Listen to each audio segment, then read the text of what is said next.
भारत को हिंदू देवी देवताओं की जन्मभूमि कहा जाता है और पूरे भारत के हर हिस्से में किसी न किसी भगवान के पैदा होने की कहानी बताई गई है, चाहे फिर भगवान राम हो या फिर कृष्ण कन्हैया, जिन्होंने अवतार लेने के लिए भारत को ही चुना। ऐसे में अक्सर हमारे दिमाग में सवाल आता है कि हिंदुओं के सभी देवताओं का जन्म भारत में क्यों हुआ। ये प्रश्न कई बार जीके में भी पूछा जाता है और कई बार आपसे किसी परीक्षा में भी पूछ सकते हैं। इस सवाल का उत्तर जानने के लिए आपको सबसे पहले भारत के प्राचीन इतिहास में जाना होगा। इसका उल्लेख आपको हमारे पुराने ग्रंथों में मिल जाएगा। आज भारत जितना है हजारों साल पहले उससे कई गुना ज़्यादा बड़ा था। उस भाग को जम्बू द्वीप के नाम से जाना जाता था। मार्कंडे ग्रंथ में इस बात का वर्णन किया गया है कि जम्बू द्वीप का फैलाव उत्तर और दक्षिण की बजाय मध्य के क्षेत्र में ज़्यादा था। उस फैलाव क्षेत्र को मेरुवर्ष या फिर इलावर्त के नाम से भी जाना जाता था। इलावर्त पहले चक्रवर्ती सम्राट कुरुरुवा की मां का नाम था।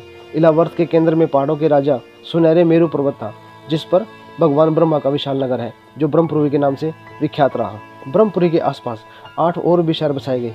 एक भगवान इंद्र का और साथ ही दूसरे देवताओं के भवन बताए गए हैं। त्रेता युग से संबंधित लेख में वर्णन किया गया है कि भगवान राम के काल के हजारों वर्ष पहले प्रथम मनु, स्वयंभू मनु के पुत्र और प्रियव्रत के पुत्र ने इस भारतवर्ष को बसाया था। तब इसका नाम कुछ और था। इसलिए जिन लोगों को ये लगता है कि भगवान राम के नाम पर हमारे देश का नाम भारत पड़ा है, तो वे जान लीजिए कि इसके पीछे भी अलग मत धर्म ग्रंथों पढ़ने को मिलते हैं, जिसमें भारत की उत्पत्ति और उसके नाम का पूरा वर्णन किया गया है। वायु पुराण में लिखा गया है कि महाराज प्रियव्रत का अपना कोई पुत्र नहीं था, इसलिए उन्होंने अपनी बेटी के पुत्र यानी कि अपने पुत्र अग्निंद्र को गोद ले लिया था, जिसका लड़का नाभि था। नाभि की पहली मेरु से जो बेटा पैदा हुआ उसका नाम ऋषभ था। इसी राजा के पुत्र भरत हुए और इन्हीं के नाम पर हमारे देश का नाम भारतवर्ष पड़ा। वहीं एक मत के अनुसार पुरु वंश के राजा दुष्यंत और शकुंतला के पुत्र भरत के नाम हमारे देश का नाम भारत पड़ा है। प्राचीन काल का भारत देश बहुत बड़ा था और इसमें कई बड़े देश जैसे पाकिस्तान, अफगानिस्तान, श्रीलंका, बांग्लादेश, भूटान, नेपाल, ईरान, इराक, चीन के भी कुछ भाग भी भारत के अंदर आता था। चीन के कुछ भाग भी भारत के अंदर आते थे। यही अखंड भारत आर्यवर्त के नाम से प्रसिद्ध था। ऐसा नहीं है कि हिंदू मंदिर सिर्फ भारत में ही देखने को मिलते हैं। दुनिया के कई देश ऐसे हैं जहाँ प्राचीन मंदिर के प्रमाण मिलते हैं और ऐसी कई जगह हैं आज भी सनातन रीति रिवाजों से पूजा पाठ किया जाता है। थाईलैंड के राज परिवार पर सदियों से हिंदू धर्म का गहरा प्रभाव रहा है। वहाँ के लोग ये तक मानते हैं कि थाईलैंड के राजा भगवान विष्णु के अवतार हैं।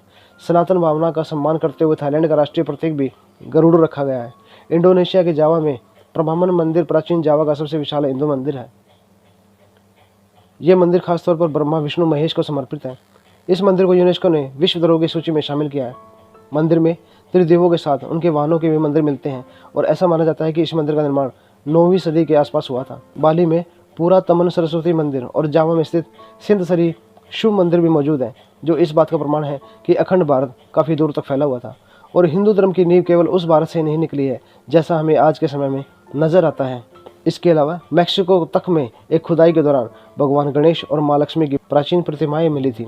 मैक्सिको से हजारों ऐसे और भी प्रमाण मिलते हैं जिनसे ये सिद्ध होता है कि हिंदू धर्म की पहुंच यहाँ तक थी। तो दोस्तों, ऐसी ही इंटरेस्टिंग जानकारी के लिए चैनल को सब्सक्राइब करें। धन्यवाद।